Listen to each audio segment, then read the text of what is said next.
Welcome, fellow confidence crusaders, neuro nerds, and success equalizers. This is your podcast, Real Confidence. I'm your host, Alyssa DeVere, and I'll be sharing a bit of basic brain science, some surprising social secrets, and a touch of tough love. Why? Because I believe confidence is everyone's fundamental right and choice. So let's get to it.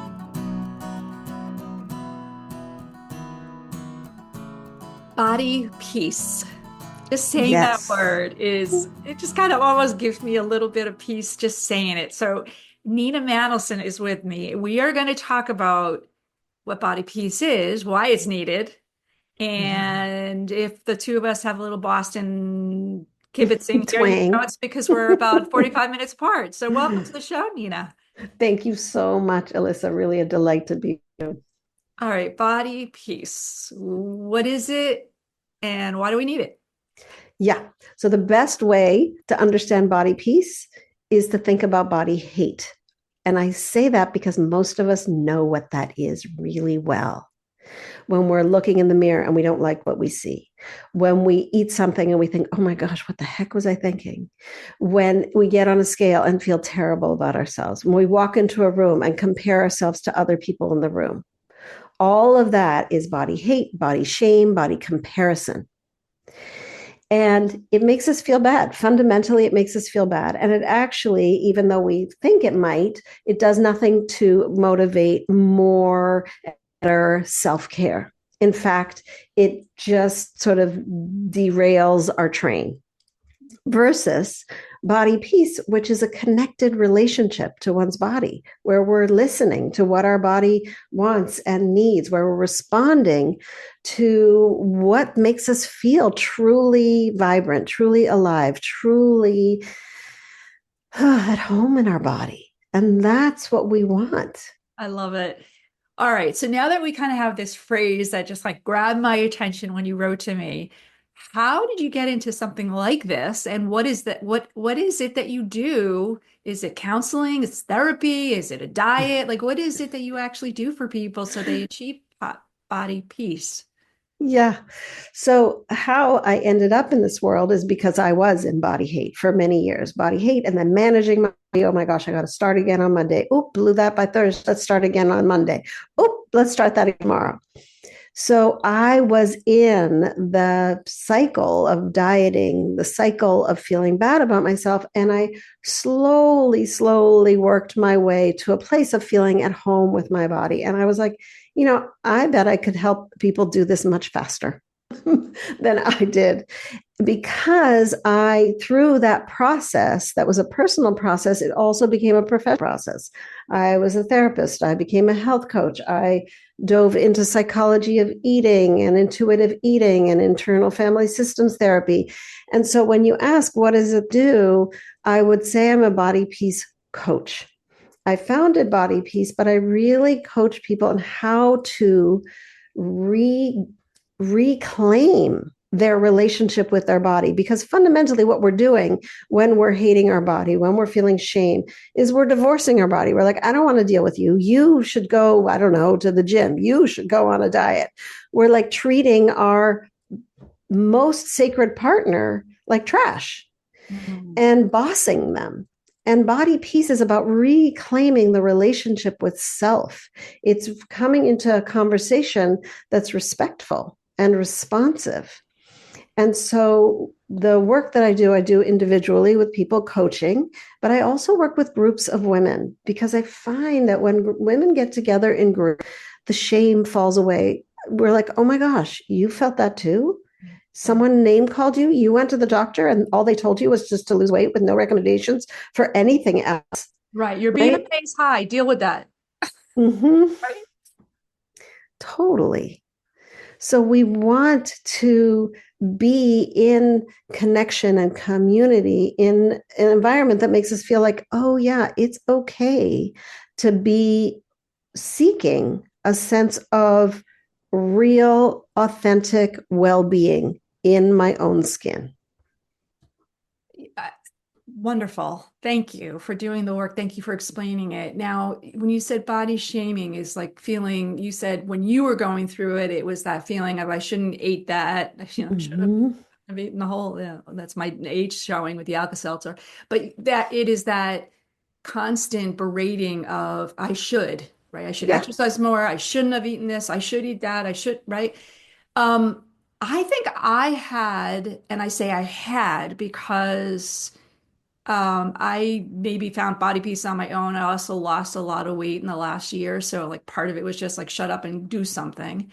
But my shaming, and I wonder if you had this, I have a feeling listeners do, is whenever something wasn't right or good, my knees hurt, I was uncomfortable in my airline chair, whatever, the jacket, zipper broke, anything, it was because you're fat, right? That was in my Hmm. head. Yeah. I blamed that for all my ills. And I say blame. Yep. It was like, well, you deserve that Yeah. because you're fat. And I wonder if you hear that a lot. I do. I do. It becomes our default self blame. Mm. And it's really important to notice that it's a default self blame because it doesn't just happen when we're feeling tight in clothes or tight in airline. It happens where, you go on a job interview and you don't get the job. Oh, see, it's because I'm fat. Now, the truth is, we do have fat bias in our world and we have a lot of fat phobia, and people do discriminate against fat people. But what happens, suppose you're in a social situation and people aren't being connected to you. Oh, it's because I'm fat. Versus maybe there's something else going on, right? Maybe I'm not starting a conversation. Maybe I don't feel confident enough in my own skin to actually engage somebody. So what do you do? What do you do for fun in life? So to be in that conversation with ourselves that asks us what is going on underneath oh, it's because I'm fat. I feel fat. Because there's so many feelings underneath I feel fat. There's disappointment, there's happiness, there's sadness, there's grief, there's frustration. But what is easier for many people who are living in larger bodies is to just go, I feel fat. It's shorthand for I'm not good enough. I'm not worthy. I am not okay. I don't deserve all the same wonderful things as everybody else deserves. Right. And I've talked to some friends and even some family members who share this. Um, and it's extensive, right? It's, oh, no wonder there's no size 14, 16, 18 for that designer. They don't want somebody like me wearing their clothes, right? Like all of that. Mm-hmm. Or no Mm-hmm. wonder your husband left you because you're fat, right? Like Well, everything. that's fat shaming. That is fat shaming. Well, And you it's do really to important yourself, to know though. that that's real. Yeah. Well, we fat shame ourselves, right? Like that. Yeah. Well, all right. So good. We're all confessed. We're all good. I'm not saying that I don't do it anymore, but I've certainly gotten a handle on it. Granted, not just losing weight, but becoming 60 soon has really done some good things for my body piece. Um, why? I mean, is it Mm-hmm. just media, magazines, models, and all that, or is it more than that? So it is all of those things, media, magazines, models. It absolutely is. It's also baked into the culture. It's baked into our medical system where you go to the doctor and they prescribe weight loss.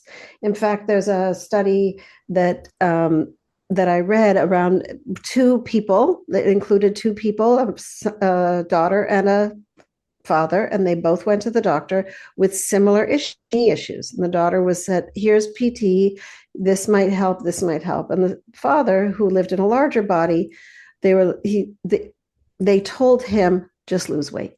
Mm. So it's not just diet coming at us, which is a $72 billion industry. It's not just the influencers on social media. It's also in the healthcare system. It's in education. It's in every part of our culture. It's a little bit like that analogy of like fish don't know that they're in water because they're in water. We don't even realize that every ad that we're looking at has been airbrushed. Every food has some like, oh, this will help you weight. This has no this and no that. And There's so much of our culture is telling us that we are not okay in our body as it is. And that is not true. Now, you just gave an example of a man, but I know most of your work is with women. So All of my clearly, work. this Yep. is not gender specific issue. It is not a gender specific issue at all. I, however, have an expertise. I've been working with women for 30 years. So that's my wheelhouse. But this is absolutely not a gender specific issue. There are men who are at there. It's nonstop in our culture, this pressure to wage war against your body as though your body was some project to be managed and that you are broken and you need to be fixed. You are not broken. You do not need to be fixed. You may want to, work towards whatever your definition of well-being is, whether that's more energy, whether that's more flexibility, whether that's more agility, whatever that is, but to put all of our goals of feeling good in our body under the umbrella of lose weight is really too simplistic and misses the mark and only leaves us in a failing system. Now, you said our culture. Are you speaking American, US centric, or is because there's other cultures I've been that it seems that they're not nearly as ashamed of being fatter, showing off even, not perfect bodies. So, what's your experience been across ethnicities or cultures in that regard? Right. So my experience is that all cultures have some kind of body ideal. It may not be twiggy thin, but there is some kind of body ideal. Argentina has one of the highest rates of plastic surgery on women in the world. Brazil as well. Right? There's countries that you wouldn't think. You'd think, oh, they're a little more Latin. There's a little more space for curves. But they have their own body ideal, and people are changing their bodies to fit that ideal. So it isn't just American. We have exported our idea of, tall, blonde, and thin to a lot of places in the world, but it's all over. Yeah, that's too bad. It So, is. It's tragic. yeah. All right. So, psychological issues that you've brought up, how else does it manifest? Like, how do you know that you've got body shaming and what is really the effect of it? Yeah. So when we are feeling bad about ourselves, when we're walking into a room and we go, I'm scanning, scanning, scanning. Okay, I'm bigger than her. Nope, she's bigger than me. When we're ranking ourselves Hmm. in terms of size, and then we're deciding who's more valuable based on that size, we are in body hate. We are in body shame, right? That comparison is body hate and body shame. When we're also in that sense of body management, like, oh my gosh, okay, now I'm going to do intermittent fasting. No, now I'm going to do paleo. No, now I'm going to do keto. No, now I'm going to do, okay, blew it. Now I'll start this new thing, right? That, again, is a place of disordered eating. We want to feel like we can relax in our body. We want to feel like we can relax around food, enjoy our food, have pleasure in our life. So if it's no fun to be in your body, then it's time to actually do the work of repair. When most of us have had some kind of rupture in that relationship, in this most important relationship of our body. In fact, I think of the relationship with our body as the most important relationship of our life because we're born in this body, we're going to die in this body. How we feel in this body impacts every other aspect of our life. It impacts how intimate we are with our partner. It impacts how confidently we walk into a room. It impacts how we show up with the people that we care about in our life. So when we focus on this relationship with our body, we are actually impacting all other aspects of our life. We can make a change. So if you're feeling like, this is a client of mine said this. She said, oh my gosh, when we were unpacking her relationship and what she was saying to her body and what she was saying as she was getting dressed in the morning and what she would say to herself as she was eating, she said, wow, when I think about it, I realize I have been in an abusive relationship with myself. So sad. And it is, she said, and I wouldn't treat anyone else this way. No. And that's true. We would never, ever talk to other people in the way that we talk to ourselves. That's profound. I would like to take, we need to take a break for our sponsor. But when we come back, I am absolutely on edge of my seat here to understand, okay, now that we've admitted that we're aware that we're body shaming ourselves, how do we get out of the cycle? What do we do? So I'm going to ask you to get us back to safety, okay? All right, we'll be right Sounds back. good. Want to level up your confidence, your career, maybe even your coaching? Well, then head over to AmericanConfidenceInstitute.com. E-classes are there as well as our coaching certification program, and you don't need any coaching experience to do it.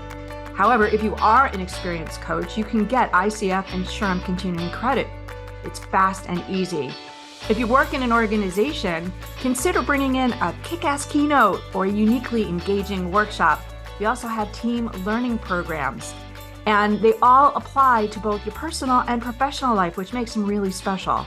They're great for ERGs, the leaders, the member programming, or really any type of professional learning and development in your organization. So give us a holler at www.americanconfidenceinstitute.com.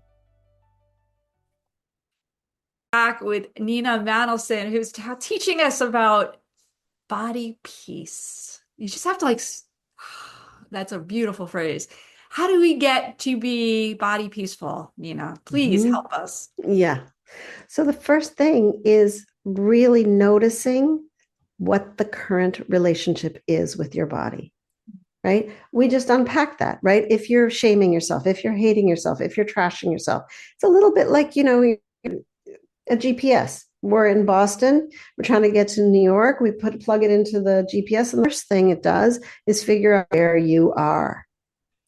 So where are you? How is your relationship going?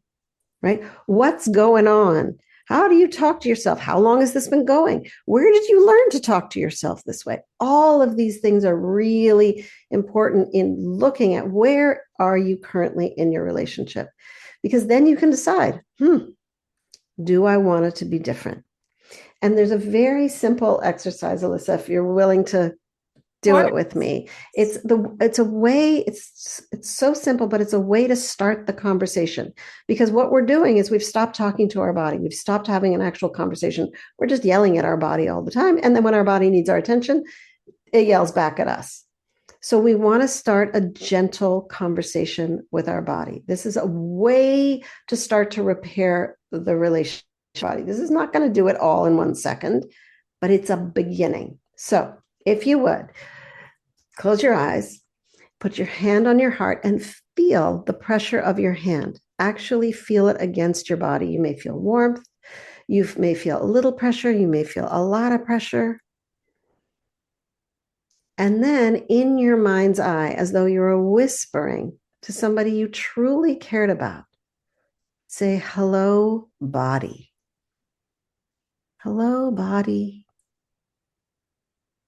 And take a breath and notice, what does it feel just to make contact? Going, hey, I see you. Alyssa, what did you notice? Well, it's very peaceful. Right? I mean, all of a sudden it's like you start feeling for your heartbeat and you're kind of in touch with that rhythm. And it's like, okay, just focus and calm down a little, right? It just happened naturally. That was nice. Yeah. Yeah. Well, there's a couple of things. Sorry, go ahead. It was so simple. It was lovely. Yeah, it is so simple, but very profound, right? First thing we're doing is embodiment.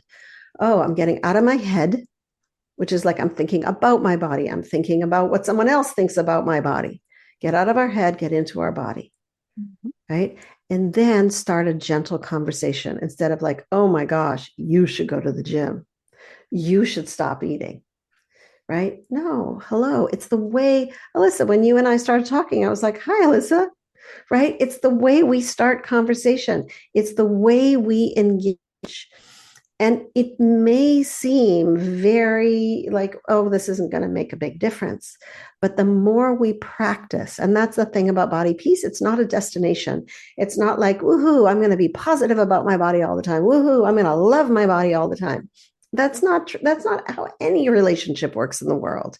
We wake up and our pet is peed on the carpet, and you're not like, oh my gosh, I love you in this moment, right? You're like, that's kind of annoying. So that's real relationship with people, with pets, is the up and downs. So what we want to do is practice body peace. Body peace is a practice, not a destination. And it's not aspirational, like, okay, now I'm going to lose 7 pounds in 7 days, and then I'm going to feel terrific every single day. It's a practice of engagement that is possible for us, especially for those of us who have disengaged, who have felt like, nope, I am a big problem. We need to re-engage in a way that is compassionate and caring and supportive. And, of course, because of my confidence lens on everything, Hmm? the reason I asked you to come on is because if you are body shaming, body not happy, whatever you want to call it, Yes. like you said, it's going to affect everything, the way you think, the way you walk, the way you dress, everything. If you can fix that relationship and all of a sudden show up inside and out, it's going to be noticeable. It's huge what you're saying, because when people have this thing of like, oh, I'll get on stage and be confident when I lose weight, when I'm in a smaller body, right? I will feel comfortable walking into a room and confident and talking to people when. Mm-mm. We're allowed to name this body. We're allowed to be in this body and take care of her, him, when now, as we are now. That's so powerful to say, yes, I am in this relationship. And the more that I deepen into it and listen, and sometimes listening to our body is not so fun, right? Sometimes people say hello, body, and their body's like, really now?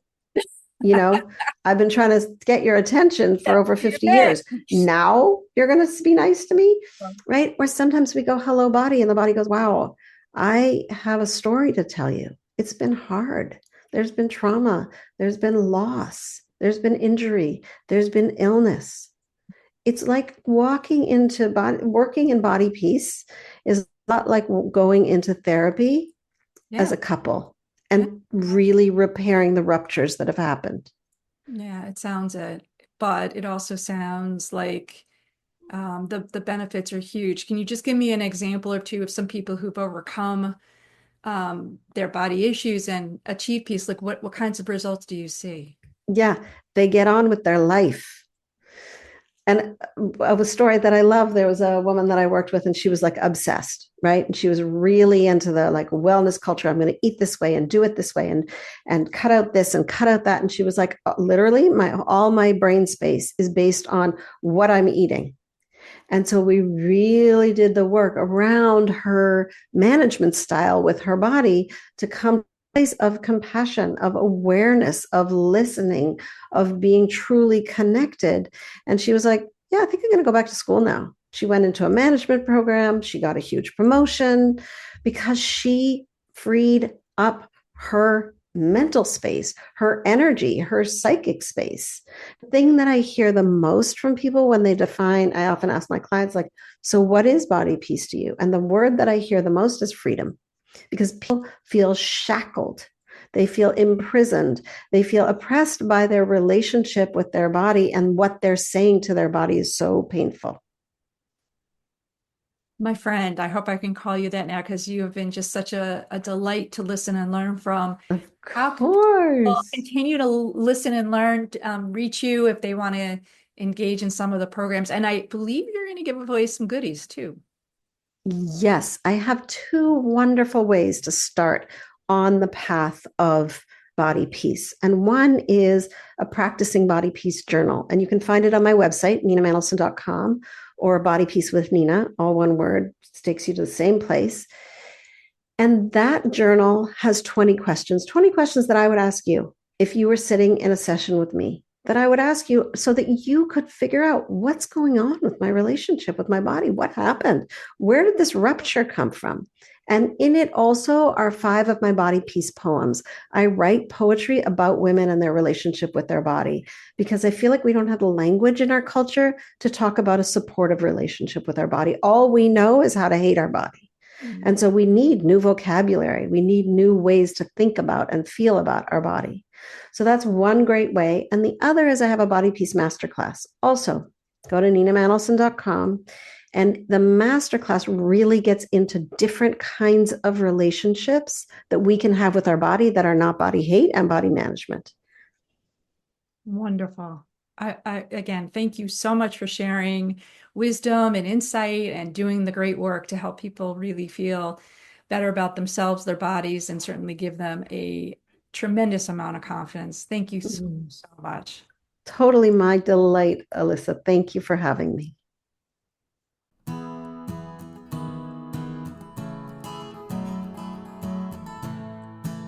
Before we totally wrap up, I want to let you know that full transcripts and show notes for this and other Real Confidence episodes can be found on www.americanconfidenceinstitute.com/podcast.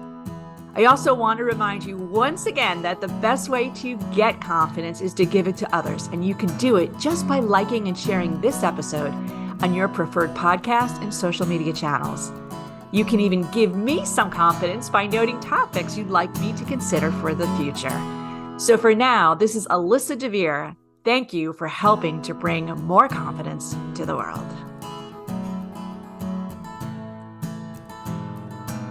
Master editing done by Ben Weinstein with original music performed and composed by Jeff Mitchell. Real Confidence is a production of American Confidence Institute. All rights reserved.